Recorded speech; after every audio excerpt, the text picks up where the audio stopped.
तो जैसा कि लास्ट एपिसोड में हम लोगों ने देखा था कि शुयांग अभी भी उसी गॉड ऑफ टाइम के सामने मौजूद होता है और वो गॉड ऑफ टाइम जैसे ही उसे पास्ट में भेज देता है तो शुयांग अपने पास्ट को पूरी तरह से ऑब्जर्व करने के बाद और उसमें रहने के बाद फिर से वहीं पर ही आ पहुंचता है जहां पर वो गॉड ऑफ टाइम था। ये देखकर वो गॉड ऑफ टाइम भी परेशान हो जाता है कि आखिर ये बंदा है क्या, ये घूम फिर कर वापस मेरे पास ही क्यों आ जाता है। उसे ये बात समझ में आ गई थी कि शुयांग की डेस्टिनी यही है, मेरी मौत इसी के ही हाथों लिखी हुई है। वो गॉड ऑफ टाइम अपने फ्यूचर को बचाने के लिए शुयांग के फ्यूचर को चेंज करने की कोशिश करता है और उसे जैसे ही फ्यूचर में भेजता है तो वो उससे कहता है कि जरा तुम देखो, तुम्हारे सारे ही डिसाइपल फ्यूचर में मरने वाले हैं। अगर तुम मुझे मार दोगे तो तुम्हारा सेक्ट भी बर्बाद हो जाएगा और सब लोग मारे जाएंगे। और वो उसे एक ऑफर देता है कि अगर तुम मुझे मारने से एक कदम पीछे हट जाते हो तो तुम्हारा फ्यूचर चेंज हो जाएगा। वो अभी उसे अलग अलग ऑफर्स देकर किसी तरह मनाने की कोशिश कर रहा था, मगर दूसरी तरफ वहां पे मौजूद दूसरे एल्डर्स कहते हैं कि तुमने क्या किया है इसके साथ। तो वो गॉड ऑफ टाइम कहता है कि मैं इसे इसके फ्यूचर में भेज रहा हूं ताकि ये जाकर अपने फ्यूचर को देख सके। अब मुझे समझ में आ रहा है कि इमोर्टल जीव ने मुझे यहाँ पर सील क्यों किया था। वो जानता था कि कोई भी बंदा मेरी इस टाइम टेक्निक से भागकर खुद को नहीं बचा सकता, मगर उसे अपने इस डिसाइपल पर पूरा यकीन था कि ये मुझसे बचकर भाग सकता है। मगर उसे ये मालूम नहीं था कि मैं गॉड ऑफ टाइम हूँ, मैं किसी भी टाइम को बदल सकता हूँ। अब सारी दुनिया मेरे कंट्रोल में होगी। ये कहने के बाद हमें दिखाया जाता है फिर से शुयांग के एक और पास्ट को। यहाँ पर हमें शुयांग का फ्यूचर नहीं दिखाया जाएगा, शुयांग अपने फ्यूचर को खुद ही जाकर देखेगा, मगर वहीं पे ही हम सेम टाइम पर उसका पास्ट देखेंगे, जिसमें हम लोग लिंगशु को देखते हैं। वो यूनियन सेक्ट के यंग मास्टर से कहती है कि तुम ये चाहते हो कि मैं तुम्हारी वाइफ बन जाऊं, ऐसा कभी भी नहीं होगा। अगर आप लोगों ने ये सीन नहीं देखा तो एपिसोड 1 में जाकर देख लीजिएगा। दूसरी तरफ वो यंग मास्टर कहता है कि क्या कहा तुमने, तुम मेरी वाइफ नहीं बनना चाहती और तुम इस बेकार से सेक्ट को गार्ड करोगी। ये कहकर वो लोग उसका मजाक उड़ाना शुरू कर देते हैं और कहते हैं कि तुम इस सेक्ट को गार्ड करोगे जिसमें कोई मौजूद ही नहीं है। इस बेकार से सेक्ट में तो कोई ऐसा इंसान भी नहीं कि जो तुम्हें बचा सके।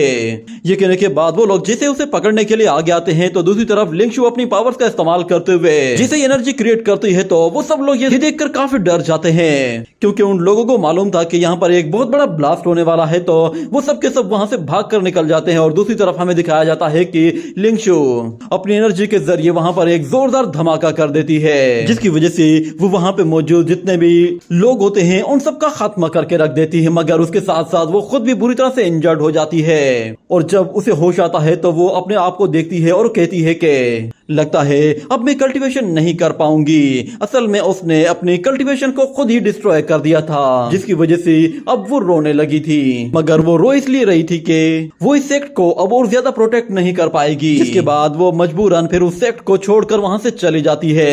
ये सेक्ट कोई और नहीं बल्कि टियानलांड सेक्ट है और लिंगशु इसे बड़े ही लंबे टाइम से प्रोटेक्ट करती आ रही थी। दूसरी तरफ हमें दिखाया जाता है लिन फेंग को। वो अभी भी एक अमीर ज़्यादा है और उसने एक ट्रेजर हाउस से बहुत सारे ट्रेजर्स खरीद लिए थे और उसका एक सर्वेंट उससे जैसे आकर टकराता है तो लिन फेंग उससे कहता है कि क्या हुआ, क्या तुम्हें दिखाई नहीं दे रहा। तो वो बंदा कहता है कि यंग मास्टर वहां देखें, क्यों ना हम लोग इस चीज को भी खरीद लें, ये चीज दिखने में काफी अच्छी लग रही है। मगर लिन फेंग उस चीज की तरफ देखता है और फिर कहता है कि ये चीज मुझे ठीक नहीं लग रही, कहीं ऐसा ना हो कि कोई इसके लिए मेरे साथ आर्ग्यू करे। वो अपने सर्वेंट से कहता है कि हमने पहले ही बहुत सारी चीजें खरीद ली हैं, इसलिए चलो यहाँ से। यहाँ पे शॉपिंग करने के बजाय हमें किसी ऐसे बंदे को ढूंढना चाहिए जो कि मेरे साथ फाइट करने के लायक हो। ये कहते हुए वो जैसे ही वहां से बाहर जा रहा होता है तो वहीं पे ही हमें लिंगशु को भी दिखाया जाता है। उसने अपनी फाउंडेशन को डिस्ट्रॉय कर दिया था तो इसलिए अब वो वहां पर बंस बेच रही थी। वो लिन फेंग के बिल्कुल पास से होकर गुजरती है और कहती है कि मेरे बंस सबसे अच्छे हैं। मगर लिन फेंग को जब उन बंस की स्मेल आती है तो वो कहता है कि ये लड़की पागल है, ये इन्हें बंस कह रही है, मुझे तो लगता है कि शायद ये कोई पॉइजनस पिल है। मगर दूसरी तरफ उसका सर्वेंट कहता है कि मास्टर जरा वहां देखिए, कोई हमें लूटने के लिए आया है। वहीं पे ही हमें दिखाया जाता है लिन फेंग के सामने एक बंदा सोड लेके खड़ा हुआ होता है और लिन फेंग से कहता है कि तुम्हारे पास बहुत सारे ट्रेजर्स हैं, लगता है कि शायद तुम इन्हें उठा नहीं पा रहे, क्यों ना तुम थोड़े से ट्रेजर मुझे दे दो, इस तरह तुम्हारा सामान हल्का हो जाएगा। मगर लिन फेंग कहता है कि मैं कब से परेशान था कि कोई मेरे साथ फाइट क्यों नहीं कर रहा, अच्छा है कि तुम आ गए हो। ये कहने के बाद उन दोनों के बीच में एक बहुत ही खतरनाक लड़ाई शुरू होती है, जिसमें लिन फेंग उसे बिल्कुल कांटे की टक्कर देता है और उसके एक पावरफुल स्पीड अटैक की वजह से वो वॉरियर वहां से दूर जा गिरता है और बहुत ही बुरी तरह से इंजर्ड हो जाता है। ये देखते ही लिन फेंग कहता है कि लगता है कि शायद यहाँ पे कोई भी ऐसा नहीं है कि जो मेरा मुकाबला कर सके। ये कहते ही वो फौरन से टियानलान सेक्ट के पास पहुंच जाता है और वहां पे जाते ही जोर से आवाज देते हुए कहता है कि क्या इस टियानलान सेक्ट में किसी में भी इतना दम है कि जो मेरा मुकाबला कर सके। इतना कहने के बाद अचानक वहां पर एल्डर लुओ फेंग आ जाता है और वो लिन फेंग से आकर कहता है कि तुम्हें क्या लगता है कि टियानलान सेक्ट का मास्टर वो तुम्हारे बुलाने से बाहर आ जाएगा। तो लिन फेंग कहता है कि ठीक है, तो फिर तुम बाहर बुलाओ उसे। तो एल्डर लुओ फेंग कहता है कि मैं इस सेक्ट का एक एल्डर हूँ और इस सेक्ट में कोई भी मास्टर ऐसा नहीं है कि जो मुझे ना जानता हो, मगर उन्हें बाहर बुलाने के लिए तुम्हें थोड़ी सी इन्वेस्टमेंट करनी पड़ेगी, वरना वो लोग ऐसे बाहर नहीं आएंगे। वो लिन फेंग को कुछ पैसों का इशारा करता है, तो लिन फेंग उसे एक पैसों की पोटली फेंकता है और कहता है कि ठीक है, बुलाओ उसे।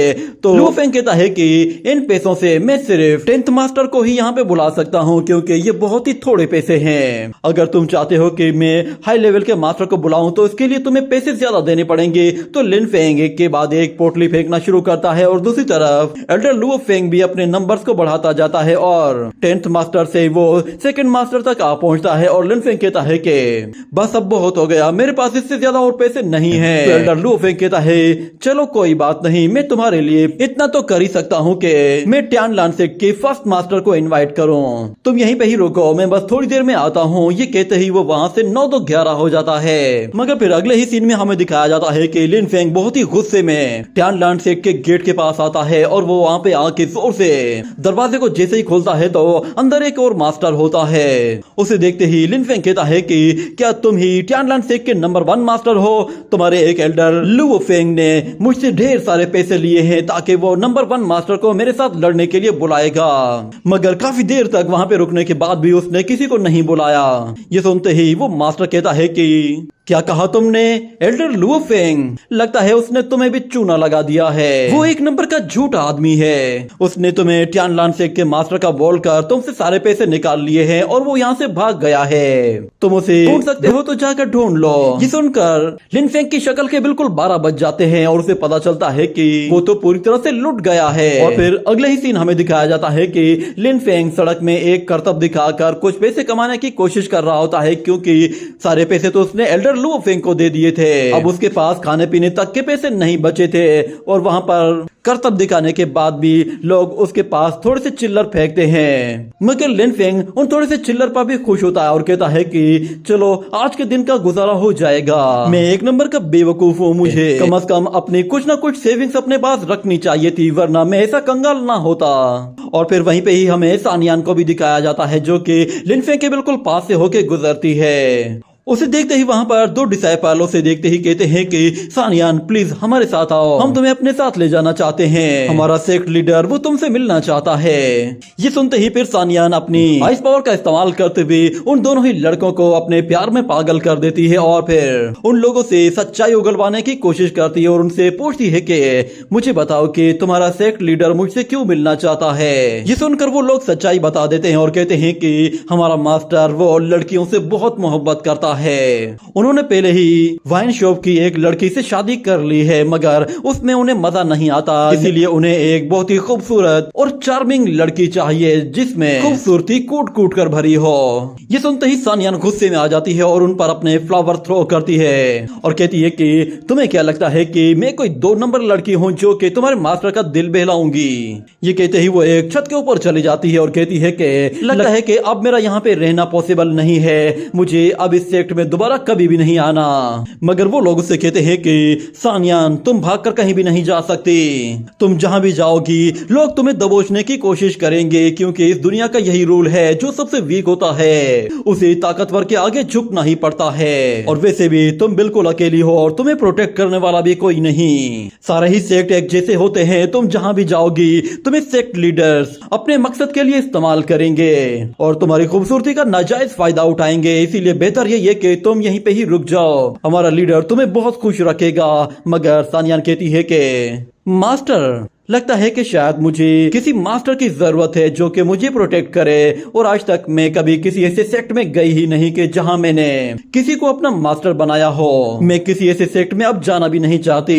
ये कहते ही वो फौरन से वहां से चली जाती है। अगले सीन में हमें दिखाया जाता है कि डीमन क्वीन की असिस्टेंट वहां पे मौजूद एक बंदे का कत्ल कर देती है, क्योंकि वो उन लोगों के साथ आगे चलकर गद्दारी करने वाला था और क्वीन का थ्रोन भी छीनने वाला था। मगर क्वीन को पता चल गया था और उसने उस बंदे का वहीं पे ही कत्ल करवा दिया था, और फिर वो खुद दोबारा से डीमन क्वीन बन गई थी, जिस पर सब लोग बहुत ज्यादा खुश होते हैं और उससे कहते हैं कि डीमन क्वीन बहुत बहुत मुबारक हो, आज से आप हमारे डोंग क्वी किंगडम की नई महारानी बन गई है। और फिर वो डीमन क्वीन उन गद्दारों से कहती है कि तुम लोगों ने मेरे खिलाफ साजिश करने की कोशिश की थी ना, आज मैं सबसे पहले तुम लोगों की ही बलि चढ़ाऊंगी। ये कहने के बाद वो सारे ही वॉरियर से कहती है कि मैं एक डीमन क्वीन होने के नाते तुम लोगों को ऑर्डर देती हूँ कि आज से ही हम लोग मेनलैंड पर हमला करके उसे आज ही फतह करेंगे।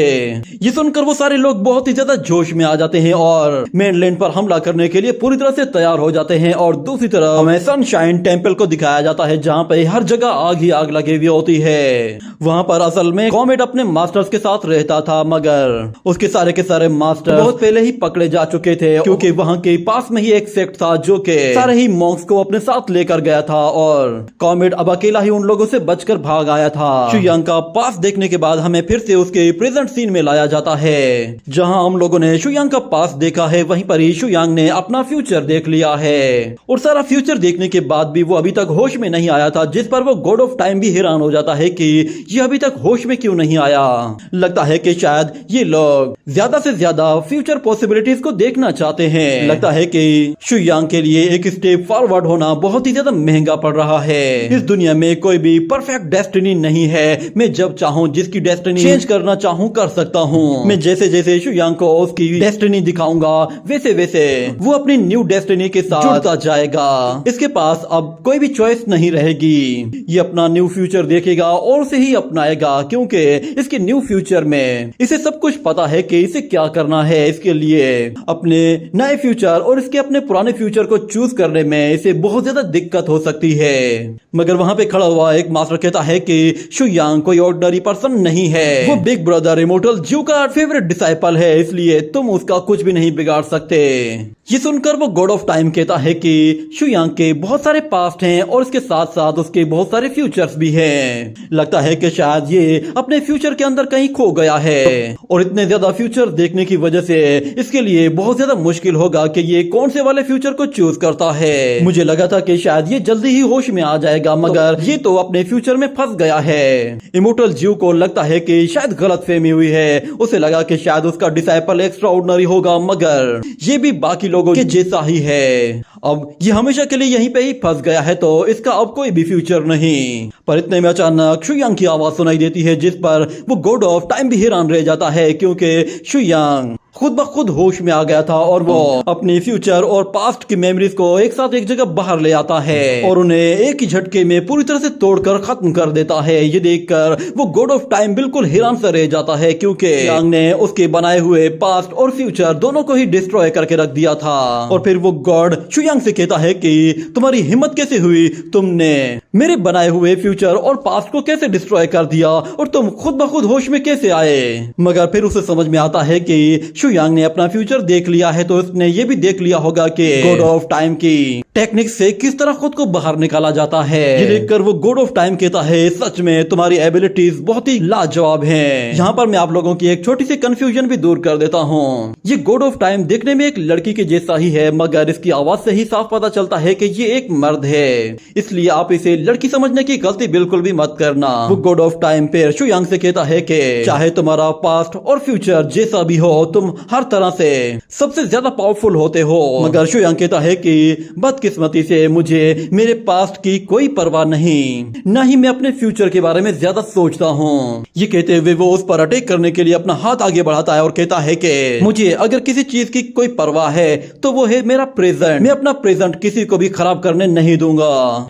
मैं इस वक्त अपने फ्यूचर और पास्ट दोनों को देख चुका हूँ और मैंने हर जगह तुम्हें सबसे ज्यादा वीक देखा है। ये कहने के साथ ही शु यांग अपनी बॉडी से कुछ पावरफुल एनर्जी वेव्स रिलीज करता है, जिससे वो गॉड ऑफ टाइम बहुत ही बुरी तरह से हर्ट होता है, उसे काफी तकलीफ होती है और वो चिल्लाना शुरू कर देता है। शु यांग ने उसकी बॉडी को दोबारा से सील करने के लिए एक छोटी सी पिल के अंदर उसकी बॉडी को कंप्रेस कर दिया था, और जैसे ही वो बॉडी एक छोटे सी बॉल के अंदर आ जाती है तो वहां पर एक जोरदार एनर्जी ब्लास्ट होता है। और इसी के साथ ही ये एपिसोड यहीं पे ही एंड हो जाता है।